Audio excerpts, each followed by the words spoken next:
Mayor Pro Tem Haynes to please lead us in the prayer. Dear Heavenly Father, we thank you for this day and for all the many blessings that you have given us today and every day.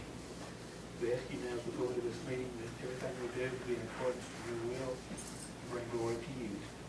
Just guide, guard, and direct us and forgive us for what we fail. In Jesus' name I pray. Amen.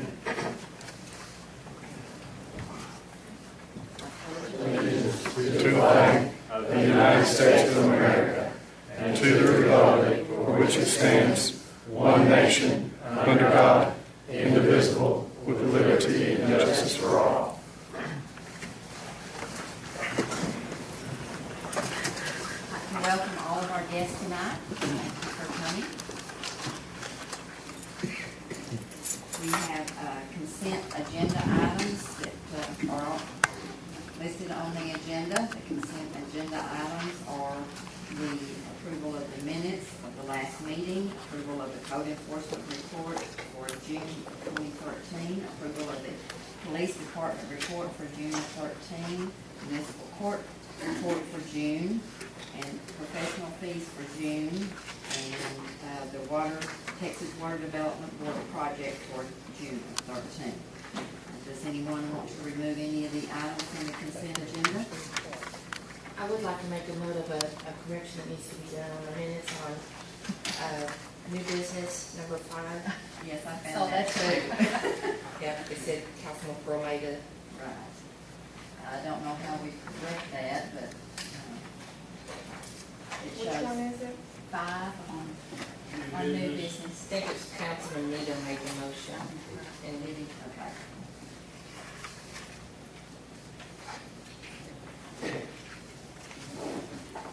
Number 5 on page 593. Correct. A motion was made by Councilman Needham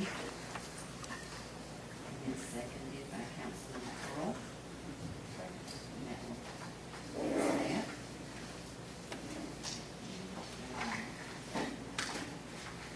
I would like to remove the professional fees from the consent agenda, and I have a question for Ms. Rockefeller on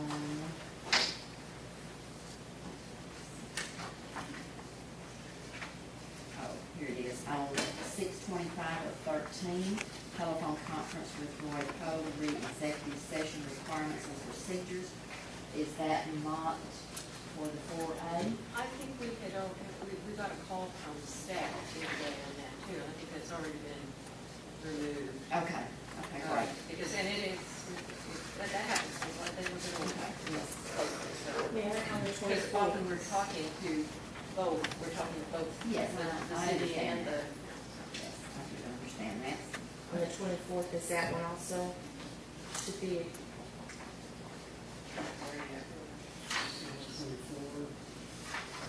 Well, that one related to council minutes, so I wasn't sure about that, but we'll let Mrs. Rockefeller answer that on the 24th, the last. Okay.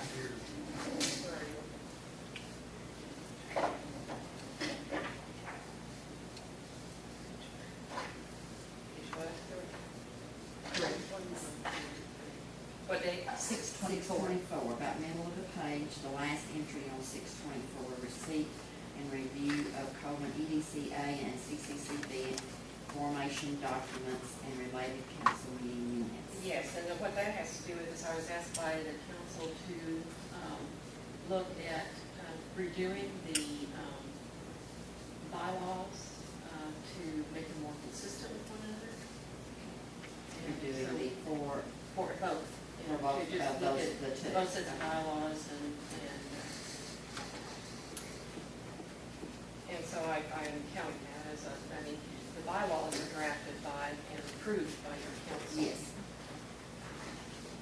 Any other questions?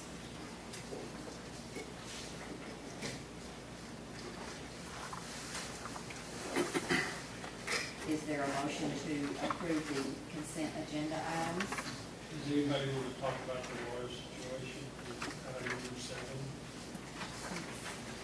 Oh, yes, I bet so. We need to go back to where level 3 now, or level 2? We're item number 7 under. Yes, I know, but what, We're All at level stage 2. stage 2? You have to stay that way for 30 days before you go back to normal. That's what I thought. I did go back and I provided each of you copies of the information that I looked at yesterday. And it's somewhat improved using some yesterday, but not a great deal. We're not getting much runoff from either one of the lakes. Basically, I just wanted to point out, since the last report, the initial report that's in the packet, which was a week ago, we have gained at 1.62 feet in Lake Coleman, and we have gained at 2.53 feet in Orange Creek. So that's good news. I don't know, it's hard to say, because if you look at the report, it shows that we had 8 inches of rain, and in some places we had more than that. It's kind of hard to say why we didn't get more water in Lake Coleman.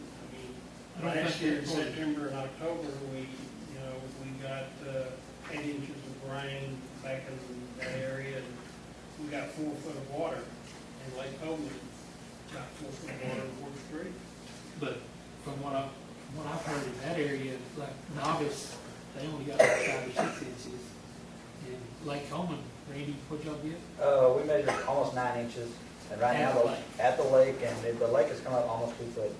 But what about on the watershed? Have you heard, other than August, I haven't heard. I have not heard the watershed north of us. It was considerably more. I guess the conservation dams, they're still full and still running. That's as of this afternoon. So. I And just didn't think you guys were And even the reports that I looked at today, these figures have increased somewhat, but not a great deal. And I just want to make you aware that we are getting a little water in the lakes, and we're delighted with that. We're delighted with the rain. We have had some problems in town as a result of that, but we're dealing with those. And we just hope that it continues to rain, and our lakes will eventually fill up. And I just wanted to make you aware of this report, in case you hadn't had an opportunity to look at it, and especially the revised copy that I put out at your desk today. Thank you, Mayor. Thank you, Mr. Cato. And do I have a motion, any other discussions on the consent agenda that's not a consent agenda?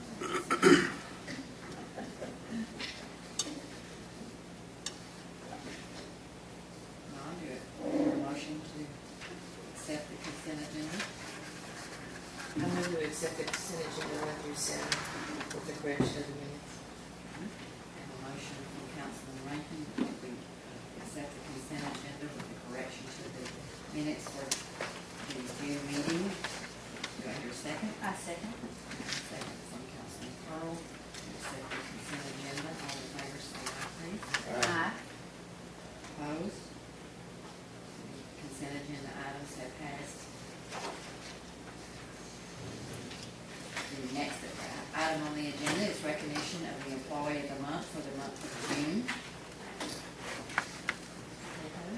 I actually think I get to have a little bit of fun every month. We have a meeting, because most of the stuff is pretty serious. And so this is my opportunity to have a little bit of fun as an employee every month, and try to surprise them. Generally, they're not surprised. But anyway, the Employee of the Month for June 2013 began his employment with the city some 33 years ago, back in 1979. I'm sure you already know who he is. He graduated from Coleman High School in 1972, and went on to graduate from Angelo State University in 1976 with a degree in agribusiness. This individual worked under the water treatment plant supervisor, Freddie Burton, until 1/1/94. At this time, he was promoted to plant superintendent, and Mr. Burton retired. This individual also completed the program of water distribution system operations and maintenance in December of 1995 from California State University in Sacramento. He has kept our water treatment plant exceeding all state TCEQ and OSHA standards during his tenure as plant superintendent. He has involved all types of upgrades to the water system, such as new water mains, elevated storage tanks, new pumps, as well as new upgrades to Lake Coleman pumping station, which we're in the process of completing now, a new pump line to Horge Creek, which has been completed, improved water treatment processes recommended by TCEQ and our city engineers. He is also responsible for the upgrade of new filtration equipment for the water treatment plant, as well as securing backup motors for the elevated storage tank. He has worked under numerous city managers such as Roy McCarkle, David Suter, Randy Whiteman, Larry Wise, and of course, I've had the pleasure of working with Pete Todd for the past 2 years. This time, I would like to recognize Pete Todd as our Employee of the Month of June 2013, and I would certainly appreciate it if you'd all give Pete a nice round of applause.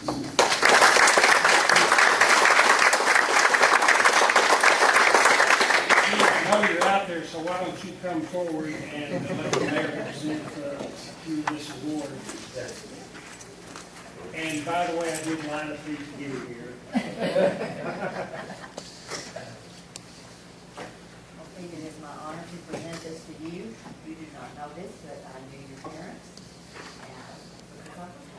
Okay. And so, you know, I really thought maybe you had graduated from Calvin, but I wasn't sure, but I am pleased to present this to you. Okay. Thank you for your work as a city. Thank you.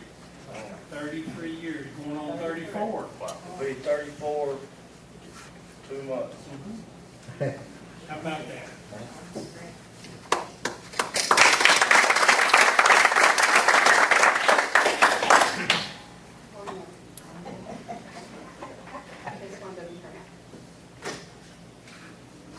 Thank you very much. Thank y'all.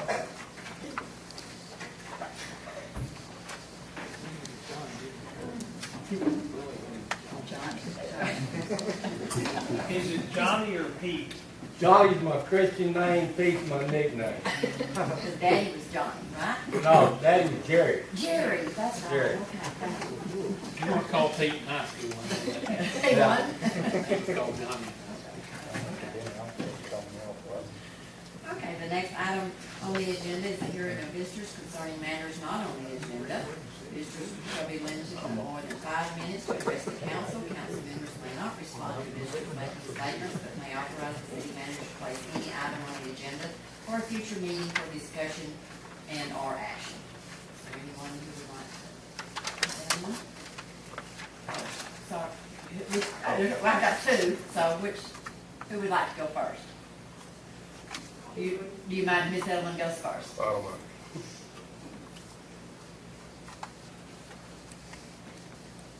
Well, it's a good thing that I don't understand procedure.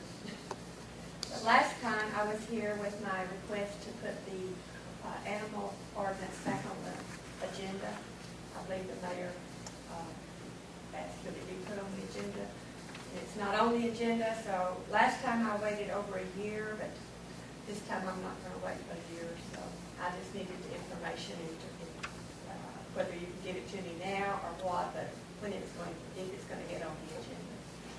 It's been tabled, so I'm assuming that it has to be brought back to the council for it to get back to the city attorney to take action. Mr. Taylor, was there a hold up on not getting it on? Well, we didn't have, actually, I'm not supposed to respond anytime. You're right. But it's not on the agenda, so I apologize. We will have it on next month's agenda, I mean, I know that the ordinance can't be prepared at this point, even a draft, but, you know, I thought it had to be back before council before it could actually start moving again. So that's my question. We will address that, and thank you for bringing that up. Sir? Please state your name when you get to the podium, please. My name is Lee Morrison. Just moved to Coleman, almost a year ago. I'm here to talk in reference to the security deposits on electricity, or electric, water, all that. Had a big speech and everything typed up. I'm not going to read it. I was pretty upset whenever I typed it, so I better not. You know, when I moved here, I was told that I had to pay a deposit. It's twice the average monthly bill for the people who actually lived there before me. Not my monthly bill, but somebody else's. But I understand the city has to come up with a number. I was told I would get that money back within 24 months. Apparently, within the last couple months, y'all passed an ordinance where I will not get that money back until I move from Coleman. I bought a house in Coleman, plan on staying. If I'm here 50 years, that money may never come back to me. I'd like to make a recommendation that there is a way to protect the city. I understand why y'all are doing it, because people leave here and don't pay their last bill, and the city is left with a bill. I understand that. Okay, I paid twice an average monthly bill, which is $400. I know somebody that paid one that was $700. That's a lot of money. Okay, it's a lot of money to me. Y'all are going to keep it until I leave. Okay, great. But the recommendation I make is after 24 months, 12 months, something, I get half that money back, and the other half can stay until I move, if I move. Okay? That way I could be happy. The city would be protected because it is twice the bill. If it's the average monthly bill is $200 and I left $200 for the city would be protected. The resident, Coleman, would be happy. You know, I'd like to know if there's any stats brought before y'all, before everybody voted on it. How many people left Coleman and hadn't paid their bills? How many of them were actually renters compared to homeowners? I mean, I bought a house here. I don't plan on leaving. I think homeowners in Coleman should get rewarded for that. Y'all talk all the time about people, businesses, and trying to get people to move to Coleman, and that's not rewarding somebody. I mean, was it ever even brought into grandfather and everybody else in that was here before you voted? I don't know. I don't know if there was a bunch of people. Maybe I'm the only one, but I'd like to know some of that stuff. Something else too. If y'all are sitting on everybody's money and not giving it back until they leave, are y'all acquiring interest on all this? Are y'all making money off of these deposits? If the city of Coleman is regulated by the Texas Utilities Code, there is a law in there that y'all have to pay that deposit back, obviously, plus interest. Okay, and I know that was brought up. I know there's a law that pertains to that, and if you go to the local government code, according to y'all's attorney, there is a code in there that says y'all are exempt. It's in the local government code, 5.904. The utilities code is 183. Okay, I'm not here to get into the interest and all that, but I just want to make sure the city's going to be protected, because if somebody brings that up 30 years down the road and leaves, and y'all have to pay a whole bunch of interest on it, then everybody needs to make sure we got that corrected. Because it says in here that the utility, according to the law, that a utility that requires the use of a service to pay a deposit as a condition to furnishing the service shall pay interest on the deposit. A utility is defined by a person, firm, company, corporation, receiver, or trustee who furnishes water, electricity, gas, or telephone service. Okay? And y'all have to pay that back with interest, according to what I read. Now, I just came across this today. I haven't had a lot of chance to study it or look into it. I may be 100% wrong on that, but it looks pretty cut and dry that if you supply them and you sit on somebody's deposit, you got to pay interest. I'm not looking to get interest back. I'm not looking for any of that, but I've had a lot of people complain that I've heard myself about the deposits, and it's upsetting to some. I know I was told one thing and another thing is happening. I know the people sit in there and collect electricity bills every single month, and the ladies up there have to answer to the people, and they say, where's my deposit? Oh, you're not getting it back, they voted on it a couple months ago, sorry. You know, so like I said, I don't know what y'all can do, if y'all can do anything, I don't really care. I'm not trying to sound like I'm freaking out over $400 here, but the principle of the matter is I was told one thing and something else was done. So that's all I got to say about that.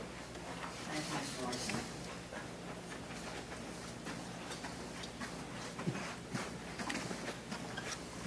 Moving into old business, the first item under, is there anyone else? I'm sorry.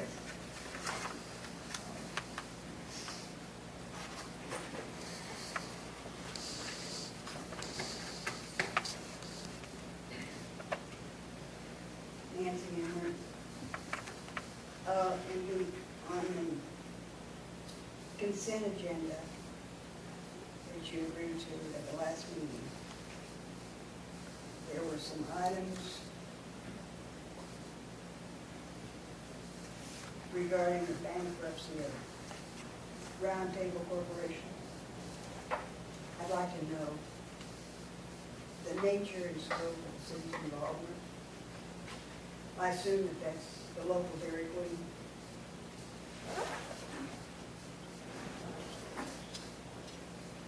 Since we can't answer you on that. I think you're allowed to answer factually. Is that not correct? With that, I believe that's that part, the party that's identified there. so? And that's, you can make a public information act request on it. Oh, I'd be happy to. I love doing that. It is just, I don't know, I'm not sure what was on the consent agenda, so. Well, I can We give you can a look, we copy. can look into it, see what we got. I can give you a copy. I believe it was your bill that had, Yes, what? I don't have it with me. You want to ask the other copy?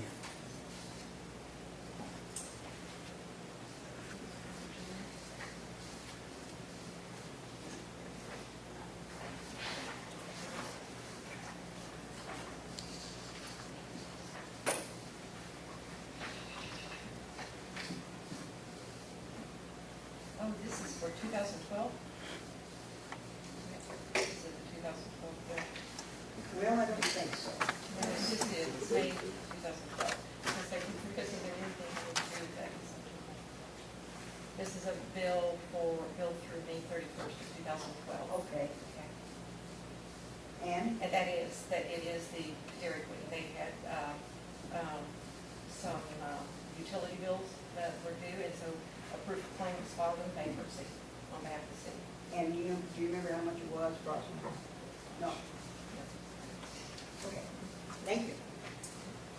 Thank you. Is there anyone else that would like to address the council? If not, we will move into old business. Individuals to serve on the Building Standard Board and 4 alternate members to serve on the Building Standards Board for a period of 2 years in accordance with section 3.008.006 of the Dangerous Buildings Ordinance. The reason this is on the old business is because last meeting we had received a list from Chief Moses and Mr. Burks of people that they had selected to be on this board, and some of the council members asked if the people had been contacted, and they said a few of them had, but most of them hadn't. So we, the council decided to contact these people, see if they would serve, tell them how serious this was, and then we would bring it back up at this meeting, and we would make the nominations there. So here, just in case you don't have the list of those people, there has been one replacement on that list that is different. Mr. Don Dollar has replaced John Moore. Mr. Dollar is willing to serve. He has been in the risk management business, meaning that he knows about buildings and knows the safety issues and perhaps insurance issues under risk management. So if you would, first of all, we need to find out who said they would not serve, and we'll mark those out. I understand that Mr. Payne has contacted his three, being Liz Jones, Nan Moses, and Steve Autry, and that they would serve. Mr. Needham, who did, Kyle Wood, Terry Hyden, and Randy Brooks. Kyle and Terry said yes. Randy's been involved with his family in the emergency in the last 2 weeks, and I finally got hold of him last night. He said he hadn't had time to think about it. He didn't call me back today, so we just need to, I'm gonna let him take care of his sure, thing. sure, understand that. Okay. Councilman Rankin? I spoke with Richard Holloway, he didn't get back with me, but he did tell, Charlotte spoke with Nikki, and, she said that Richard did not want to serve, but Nikki said she would be willing to. I believe she's a counselor at. She's a teacher, but she does cheerleaders. And then I also contacted Ann Martin, the real estate agent, and she said she would be, or real estate broker, she would be interested in serving the capacity. And Chris Jamison said yes, he would. Okay. Who is Mickey? Mickey Holloway. Mickey Holloway. Ann Martin. Okay. Councilman Pearl, and you come out. Mark Martinez said yes. Okay. Bonnie Brown said yes. I called Ann also, so she said yes again. I never got a hold of Howard, and he didn't call me back, so and I don't know who Doris Solis is, and I could never find a number, so. Doris Solis? Mhm. I think I have it on the phone. If we should need it, I'll be Yeah. glad to Let's contact do you. that. Okay, I would appreciate you marking your first five. You have to have five. And then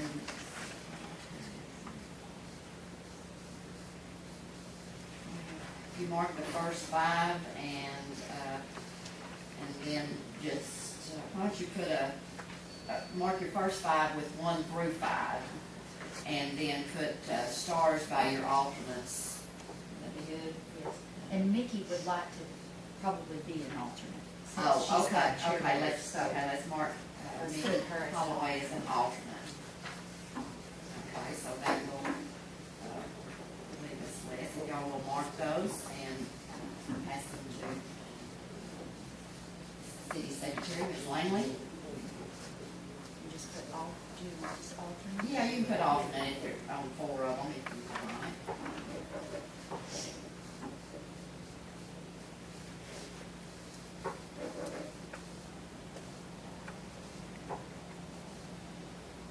Did Lynn say yes? Yes, Ms. Moses said yes. Ms. Jones said yes.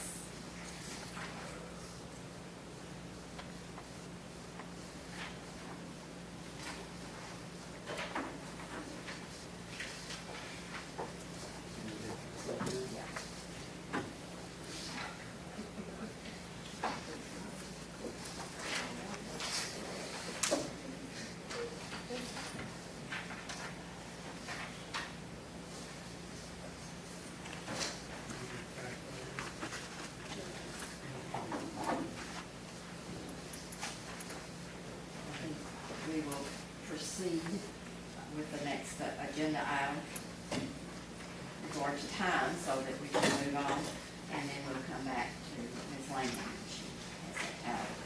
The second item under old business, the city council may consider, discuss, and or take action regarding the approval of a new amended compensation schedule regarding the existing agreement between the city of Coleman and Schneider Engineering.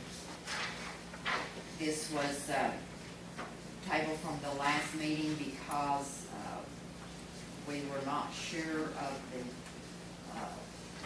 charges. They were amending their fee schedules, and we wanted more information on that. Is there any discussion on that?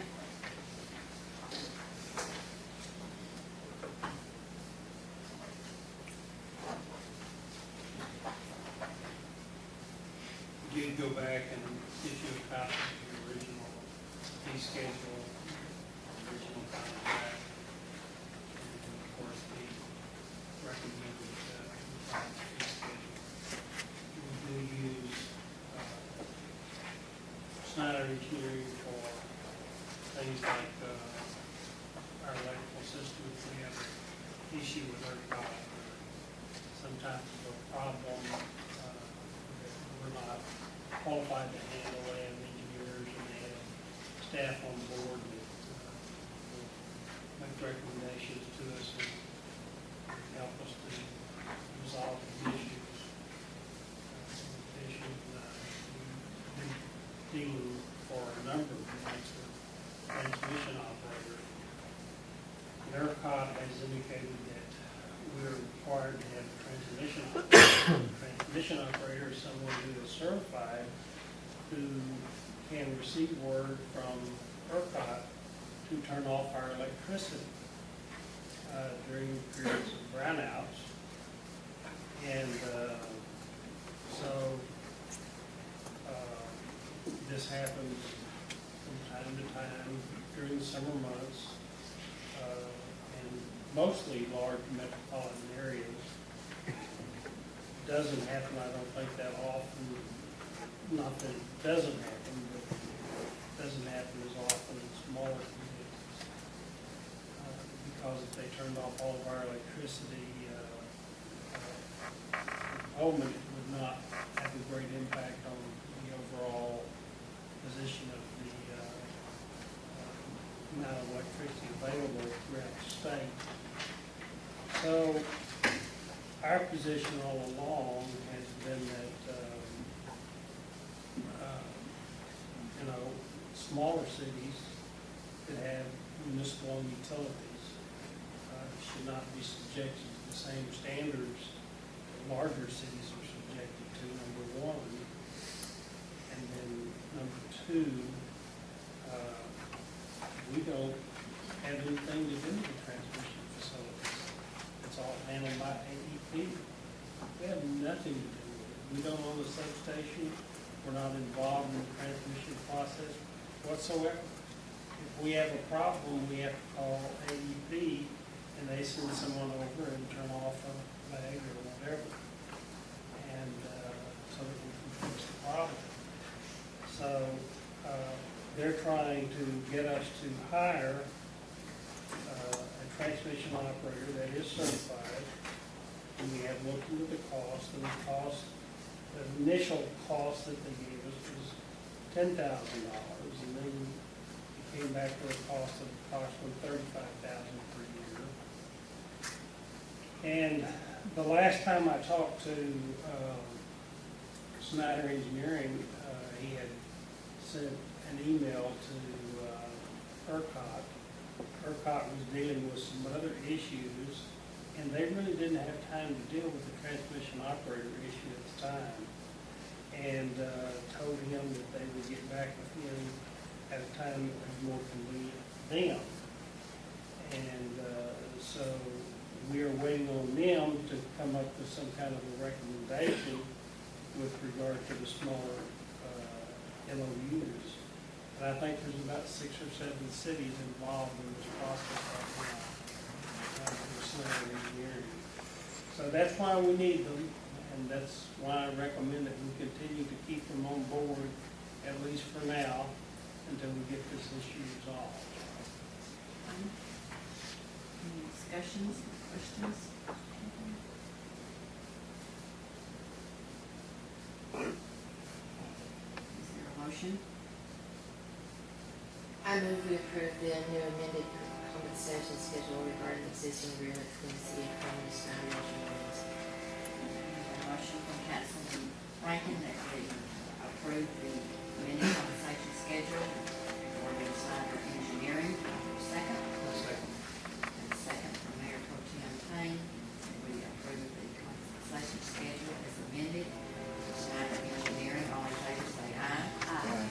Opposed, no. The motion carries. Compensation schedule has been approved. The third item under old business correspondence received from the Coleman County Telephone Cooperative Incorporated of their notice of intent to install infrastructure facilities in relation to Lake Coleman. Ms. Rockefeller is to address this.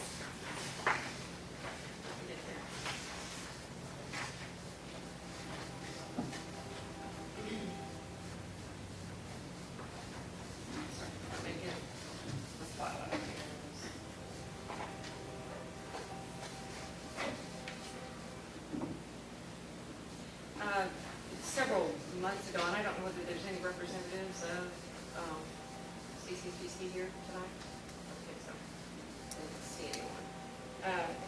They had come requesting an easement or being able to put a fiber optic line around their lake. At that time, there was discussion. I think Ken Martin was here that night, your engineer, and in that discussion, the council had asked for additional information on exactly where the line would go, as well as a determination about what they were offering in terms of payment. They've since then come back with had forwarded some information that indicates that there's, actually it's an old law that indicates that they had that sent over by Mr. Autry as their local counsel, and had sent it over, though he has not he's not researched it, but had sent over some law that they feel indicates that they are not required to say exactly where it goes or to compensate the city for it. In researching this, it's turned out to be kind of an interesting issue in that it's really old law that applied to, though it's still on the books, it applied to telephone and telegraph. And what we found in both researching, the law and the written treatises that there are on it, as well as talking to TML and various other people that are very involved in utility law, is that this is a very unsettled area of law at this point. And convention is that sometimes there's payment, sometimes there's not. There are certain conditions under which, they do have a right as long as it's in a public right-of-way. And so that would really be the next question you all have. But let me jump to the end first and say, obviously, we want to cooperate with any company that's coming to provide better services to your area and to the surrounding area. And so I think really at this point, the issue is getting adequate information to know where you think it's running. The issue of the cost, that's really up to you, whether you want to press on getting some kind of payment. Actually, the night that Ken was here at the meeting too, he indicated that it's conventional, to get payment. But then he did email me something today, because I got back with him, indicating that on this type of line, that it's not unconventional for there not to be payment for it. And so the real issue is that we're not certain that we are sure at this point that it is running through right-of-way. And if it's not running in your right-of-way, but is running across city-owned property, you do have the right to expect compensation for the easement there. So it's really public right-of-way. So I think we need more information from them about, is it in public right-of-way or not, exactly where does it go, and then, again, I think we want to be cooperative in trying to help them get the line in, I would think. And I'm not quite sure, when we had the last meeting, they indicated they would prepare additional information to show us where it would run, but then we got this letter saying that they really aren't required to by law. So you give me direction on how you'd like me to respond to this document. Even if it runs on common property, is it typical for us to expect compensation, or? If it's not in the right of, if it's in the right of way, then they might have the ability not to pay it. But if it's not in the right of way, it's on city property, then they should probably pay us. And they should probably give us some meets and bounds description like we asked for. My suggestion would be for the council to recommend to the city attorney that she, since this is a legal matter, that she respond from a legal perspective and ask them if this is going to be in a public right of way, or if this is going to be placed on city property. If it's placed on city property, then we would expect some remuneration with regard to the laying of the line, and that we still expect a meets and bounds description showing where it's going to be, and that according to Ken Martin, his email states that there should not be any disturbance in the water itself, and that they should make assurances that there would be no disturbance in regard to the water with the board. And so I think we need to let our city attorney respond to them and get them to address these issues before we can go any further. That's my recommendation. Council, do you have any discussions on this? You just gotta figure out where it's going before you decide what you can ask for. But, That's and all in the, I believe Ken, at the last meeting, Ken Martin, indicated concern about erosion issues. Because right now, with water levels down, you know, whether normally you bore when you finally get underwater, but exactly where the bore would be, where it would go in, and those kinds of things. And so we probably need to consult with him too and see what additional information we really need.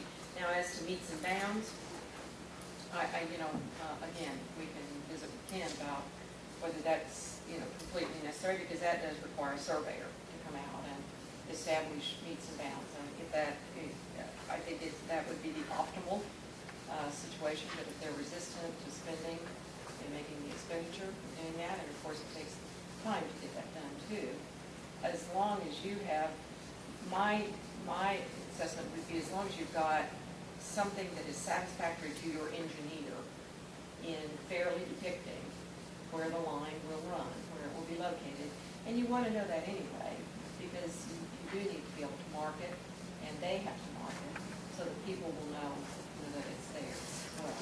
But if you can get that, that may be sufficient. I'll be glad to talk to him about that too. The letter from the telephone co-op signed by Mr. Autry says you have already been provided the maps, engineering drawings, and other materials showing the location where the cable will be installed. Is that not true? Well, we have some documents, but apparently they're not very clear on where it is on the ground. It's difficult to tell that, was the impression that I got. Kind of a vague area. Didn't they tell us that night that this is where they had planned, but they had no exact, for sure that that's where they were going to be. They were going to come back with an exact area that they were going to do. And they have never come back with that information. I think the one we saw that night was just unexpected, but it wasn't An exact location. But this is to improve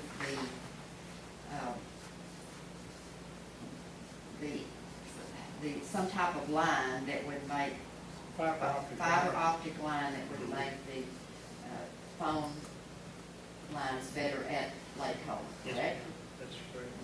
Where they're actually going to put this, where they're going to put this fiber optic line is not anywhere near this is back up in the creek area. Now, that may be where they're going to cut across. It's going to improve probably county, not just Lake Como, but also other county residents. Comanche Shores is the county. Yes. Oh, yeah. Well, in the event something ever happened, I think we would have the right to know exactly where the line is located, so we don't, inadvertently do something to pick up the line, or if we're ever out there doing any work on the lake, or anyway, I think or you're a right. contractor. I mean, you just almost need a location showing where the line's gonna be. I think we do need to know where the line's going to be, and if it is determined it's not in the with the city. If it is a county thing, then if it passes along to them, If it was on a right of way, they would, I don't think they would be approaching us anyway. To be honest with you. I think the only reason they're approaching us to begin with is because it's on our land. And in our lane. any other discussion? Let's kind of handle these things separately in terms of, by getting back to Mr. Autry.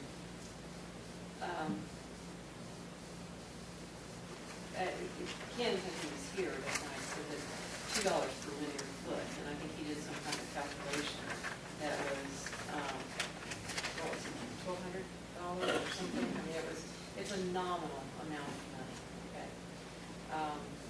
So I guess what I'm needing is, your direction on whether you expect compensation. Now, there is, some basis, old as it may be, indicating that where it is on public right-of-way, and your city-owned property, but it is public right-of-way, the public has a right beyond that you may not, they can not provide you with compensation for that. So we may only be talking about that under this law, only talking about what actually is born under the lake, that you would have an absolute right to get compensation. I don't know, I have to go back and look and see how many feet that is. So the lake then is not considered public. It's That's owned by not the even- city, but the city is, But it's not The public right away, boring underneath the lake, underneath the ground, underneath the lake, it would not, doesn't appear to be. This is why a lot of this, what's happened is in the time since that law was initially passed, and the state of affairs today and the type of technology, not only in the technology that we all use, but in the technology we use to build these kinds of things, we live in a completely different world. It's like it's not even, And the point being is we all want to see, at one time, doing something, first of all, boring under the lake would just be not even feasible, okay? But we all want to see, and that's why I'm kind of giving you that, saying that is, this is all to improve service in the area. So anyway, we can be cooperative and get it done. I think we need to, but then again, you've got the erosion issues that have been brought up, and you need to know where the line is going to be, okay? I think those would be essential, for one thing, and to know that they're going to mark those lines for you, so that there's no chance that anybody's going to somebody can tell me, because I don't know, whether fiber optic lines or anything that ever poses any danger of someone other than interrupting service, which could be dangerous. The guy that night said there wasn't anything, even with the boring, there was no chemicals, no nothing. Right. So it really more, is that we don't want to damage a line if we go out there and do something. oftentimes, Well, if you damage a fiber optic cable or any other cable, and they have to send someone out to repair it, they charge you for it. And they can charge you thousands and thousands of dollars. So it's essential that we know exactly what it is. Any recommendations from the council about this? What to do? I think if it's benefiting the phone service for Coleman County residents and lake residents, as far as I'm concerned, I don't necessarily think we need compensation as much as we need information. What, exactly where it is and When that you get up it's the county, not. but if it's falling over $500, it ain't worth it. Right, exactly. But, Except we do need to know where it is and that it be marked. Because like Paul said, if we cut it, we could be up thousands. Right. And Ken needs to be involved to make sure that they do it right, because they're not pouring in the wrong place, causing erosion and so forth. And your engineer would need to be involved to determine really what is an adequate description, so that it can be found on. But if you get Ken involved, make sure it's an adequate description, and the engineer feels comfortable with it, and go ahead. Okay, is there a motion to table this until we get more information? Would you like to proceed with the vote tonight? Would you like to ask for, to me, getting the exact location seems to be where we want to go. So that would entail us tabling this rather than approving. Do you have to table it, or do you just authorize her to gather more information? We'll go ahead and contact, who would you contact, Steve or? I'll go back to Steve at this point, yeah. Well, see if you would like to We'll talk. make a motion to, for Attorney Rockefeller, that she check into this further, get more information on it, and then bring it back. I move that we authorize Ms. Rockefeller to contact Stephen Autry as the attorney for Coleman County Telephone Cooperative to find out exact location of the lines.